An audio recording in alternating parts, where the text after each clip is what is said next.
Welcome dear students, how are you. बढ़िया, पढ़ाई अच्छी चल रही है। पढ़ाई तो बढ़िया चल रही है, लॉकडाउन ने ज़्यादा पढ़ना सिखा दिया। कॉपी पेन उठ गया। आज हम इस लेक्चर में धारा विद्युत या करंट इलेक्ट्रिसिटी के न्यूमेरिकल्स डिस्कस करेंगे, और वो भी प्रतिरोधों के समूहन पे। तो ये हिंदी इंग्लिश का चक्कर है, तो न्यूमेरिकल्स में नहीं है भाई हिंदी इंग्लिश का चक्कर। न्यूमेरिकल्स में क्या है, अरे थोड़ी सी इंग्लिश बोलना है बीच में या थोड़ी सी हिंदी बोलना है, तो हिंदी इंग्लिश दोनों के बच्चे इसको इसी लेक्चर से तैयार कर लेंगे। अभी ज़्यादा लोड पड़ रहा है, ज़्यादा परेशानी हो रही है लेक्चर्स रिकॉर्ड करने में, टाइम कम पड़ रहा है। प्रतिरोधों का समूहन ये कहलाता है कॉम्बिनेशन ऑफ रेसिस्टेंसेस। ठीक है, हिंदी वाले भी इंग्लिश वाले भी दोनों कर लेंगे इसको। मान लीजिए एक क्वेश्चन है हमारे लिए कि बिंदुओं ए व बी के बीच में समतुल्य प्रतिरोध ज्ञात कीजिए। Find the equivalent resistance between points A and B. इन दो पॉइंट्स के बीच में इक्विवेलेंट रेसिस्टेंस चाहिए, समतुल्य प्रतिरोध चाहिए। मतलब ये चारों हटा दें, कोई एक प्रतिरोध लगाएं तो कितना होगा वो प्रतिरोध, ये निकालना हमें। ठीक, तो मान लो ये प्रतिरोध हैं R1, R2, R3, R4। तो देखिए कहीं से भी शुरू कर लीजिए, बिंदु ए से शुरू करें अपन।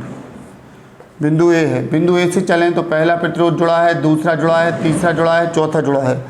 बिंदु ए से चारों प्रतिरोध जुड़े हैं, देख सकते हो आप बहुत क्लियरली। बिंदु ए से चारों प्रतिरोध जोड़े गए हैं, देख लीजिए। एक मिनट माइक चेक कर लें, नहीं तो माइक चालू नहीं हो पता चला। हाँ, चारों प्रतिरोध बिंदु ए से जुड़े हैं, और देखो चारों बी से भी जुड़े हैं।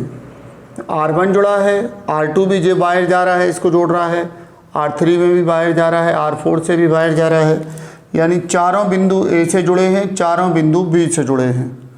ठीक, सभी का एक सिरा बिंदु ए से जुड़ा है, सभी का दूसरा सिरा बिंदु बी से जुड़ा है। तो चारों काय में हो गए। अब दिख रहा ना सबको, साथ स्पष्ट दिख रहा है। समांतर क्रम में हो गए कि नहीं हो गए। समांतर क्रम में हो गए तो अब कैसे निकल आएगा आंसर बताइए। आप हल कर लोगे इसको,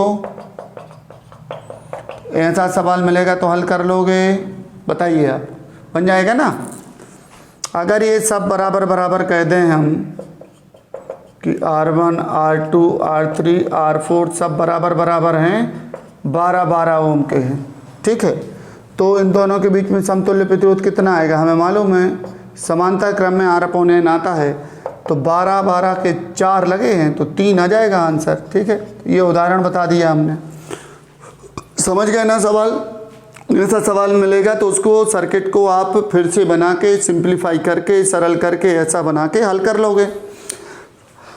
ऐसा नहीं है, सवाल ऐसा है। 4 प्रतिरोध तो लगे हैं, R1, R2, R3, R4, लेकिन अब इस तरह से लगे हैं। और पूछा गया बिंदुओं ए व बी के बीच में समतुल्य प्रतिरोध ज्ञात कीजिए। तो ए से चले हम, तो ए से R2 जुड़ा है, R1 जुड़ा है, R3 जुड़ा है। देख लीजिए, R2 जुड़ा है, R1 जुड़ा है, R3 जुड़ा है। तीनों जुड़े हैं कि नहीं जुड़े हैं। तो ए से 3 प्रतिरोध जुड़े हैं, फिर तीनों जाके एक कोई बिंदु पे इधर जुड़ गए ना। तीनों जुड़े कि नहीं जुड़े। तो इन तीनों को हमें इकट्ठा जोड़ देना है। जे जुड़ गए मान लो इधर, लेकिन इस बिंदु से चौथा प्रतिरोध भी जुड़ा है, फिर उसके बाद आ रहा है बिंदु बी। तो देखिए सर्किट ये ऐसा बनेगा। अब इसको हल करते बनेगा कि नहीं बनेगा सबसे, अरे बनेगा कि नहीं बनेगा। इसका निकल आएगा कैसे, समांतर क्रम का कॉन्सेप्ट लगा के निकल आएगा। फिर जो कुछ भी आएगा उसमें इतना प्लस कर देंगे तो श्रेणी क्रम हो जाएगा। समझ गए कि नहीं समझ गए। तो ऐसे सर्किट को पहले ऐसा बनाओगे फिर ऐसा बनाओगे। मान लो हम चलो मान दे देते हैं इनके, ये कितना है 6 ओम है, ये भी 6 ओम है और ये भी 6 ओम है। 6 ओम के हैं ये 3, और जे है 15 ओम का चौथा। ठीक है, तो R1, R2, R3 काय में हैं, समांतर में हैं। ठीक, चूँकि R1, R2 व R3 काय में हैं, समांतर क्रम में, समांतर क्रम में है, इसलिए इनका समतुल्य प्रतिरोध कितना आएगा, R/3।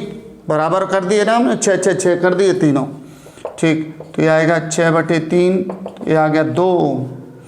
अब सर्किट बन गया कैसा, सर्किट बन गया बिंदु ए से बी तक जाने में कैसा, इधर पे 2 ओम आ गया है और ये दिया है 15 ओम। लेकिन ये दोनों श्रेणी क्रम में हैं, श्रेणी क्रम में है तो क्या होगा बताइए, श्रेणी क्रम में है तो ये जुड़ जाएगा, कितना हो जाएगा, 17 ओम हो जाएगा। बच्चों समझ में आया कि नहीं आया? चलो ऐसा नहीं है, सवाल ऐसा है, कैसा है, ये लिखा है बोर्ड पे सवाल। ठीक है, अब 4 प्रतिरोध इस तरह से दे दिए हैं, आप कैसे करोगे, आप कैसे करेंगे? चलिए आइए देखिए, सर्किट को हम क्या करेंगे, रीड्रॉ करेंगे, परिपथ को पुनः बनाएंगे, फिर से बनाएंगे। ठीक, बिंदु ए से अगर हम चलते हैं, ये पॉइंट ए है, तो इससे हमें प्रतिरोध R1 मिल रहा है और R2 मिल रहा है और R4 मिल रहा है। 3 जुड़े हैं बिंदु ए से, बिंदु ए से R1 भी जुड़ा है, R2 भी जुड़ा है, R4 भी जुड़ा है। ठीक है, आ जाओ जरा, तो ये R1 हो गया, जे R2 हो गया, और R1 और R2 आपस में फिर से जुड़े हैं, जुड़े हैं कि नहीं जुड़े हैं? और इसके बाद R3 जुड़ा है और R3 पॉइंट B से जुड़ा है। ठीक है, तो ये पॉइंट B हो गया यहाँ पे, और जो R4 है इसका एक सिरा A से जुड़ा है और एक सिरा B से जुड़ा है डायरेक्ट। जहाँ कुछ प्रतिरोध नहीं है तो ये सीधा तार कहलाता है कि सीधा तार जा रहा है, बिंदु ए से जुड़ा है, JB बिंदु ए से, JB और JB। तो R4 जो है वो इस तरह का है, ऐसा है, ये देखिए। समझ में आई बात कि नहीं आई? पक्का समझ में आया ना? अब इनके मान दिए होंगे तो हल करते बनेगा कि नहीं बनेगा? उदाहरण बता दें, इसमें मान भर के बता दें। ये 2 समांतर क्रम में हैं, समांतर क्रम में हैं, तो मान लो ये 8 ओम का है और ये भी 8 ओम का है, और ये 7 ओम का है, और ये R4 11 ओम का है। मान लिया हमने, मान भर दिए, संख्याएं भर दी। तो अब कैसे होगा, ये दोनों समांतर में हैं, समांतर में हैं तो क्या होगा, 8/2, 4 बचेगा। ठीक है, तो ये हो गया 4 ओम, फिर इसके बगल में लगा है 7 ओम, और नीचे लगा है कितना, 11 ओम। ऐसा है सवाल, अब है ना, सरल के सवाल ऐसा बन गया। अब 4 और 7 ये फिर काय में हैं, फिर श्रेणी क्रम में हैं, एक ही लाइन में आ रहे हैं दोनों, तो इसका हो जाएगा 7 और 4 11 हो जाएगा, 11 ओम हो जाएगा।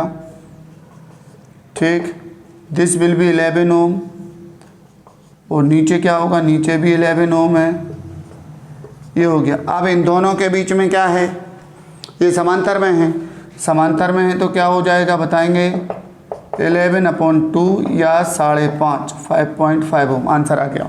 तो इस तरह से बच्चों ये सवाल आपको अगर मिलते हैं तो इनको ऐसे तोड़ के और कर लोगे ना। सवाल बहुत हैं, थ्योरी आप उधर समझ लेते हो, और सवाल जितने ज़्यादा करोगे उतना स्ट्रॉन्ग फिजिक्स में होते जाओगे। ठीक, कॉम्बिनेशन ऑफ रेसिस्टेंसेस पे सवाल डिस्कस कर रहे हैं हम। चलिए आइए और देखते हैं एक आध दो टाइप के।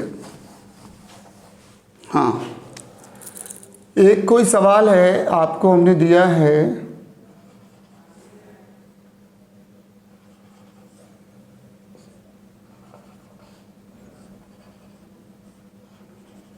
उदाहरण नहीं लेंगे इसमें, है ना।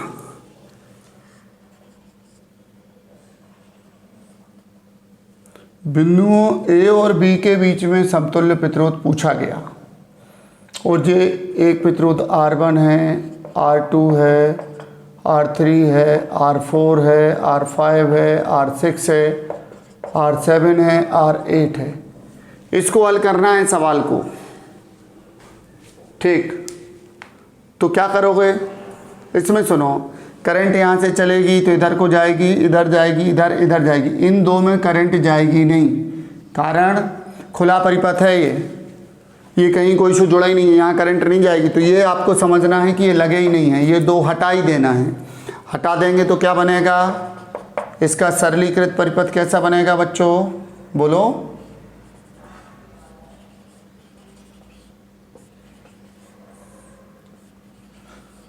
ऐसा बनेगा कि नहीं बनेगा?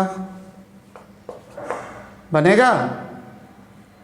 अब इसको कैसे करोगे? और इसमें ये 3 श्रेणी क्रम में हैं, जो कुछ आंसर आए, क्या बोले, जो कुछ भी आंसर आए उसके साथ ये समांतर क्रम में है, फिर उनका मिलके जो आए सो वो और एक जे 3 श्रेणी में आंसर आ जाएगा। ठीक है, फिर किसी लेक्चर में हम इनमें संख्याएं डाल के भी आपको सॉल्व करवा देंगे। अरे अभी बता दें क्या, संख्याएं भर के बता दें इसमें। ये 2 हट गए, अब ये 3 श्रेणी क्रम में हैं। मान लिया हमने 2 ओम के हैं ये, ठीक है, और ये 6 ओम का है, ये 12 का है, ये 15 का है। तो देखना अब 2 3 6 हो गया, 6 के साथ 6 है समांतर में, तो इसका आंसर आएगा 3। तो ये सवाल फिर से मिट के कैसे बनेगा? ऐसे बनेगा, देखना 2 4 6 श्रेणी क्रम था और 6 के साथ 6 समांतर है, तो 6/2 बचा 3, तो ये इधर आएगा 3, ये है 12 और ये है 15। संख्याएं दी होंगी तो ऐसे हल हो जाएगा। 15 3 18 और 12 30। इन दोनों बिंदुओं के बीच में कितना प्रतिरोध आ गया? 30 ओम आ गया। बच्चों समझ में आ रहा है? चलो नोट करो इनको, फिर आगे और सवाल देखते हैं।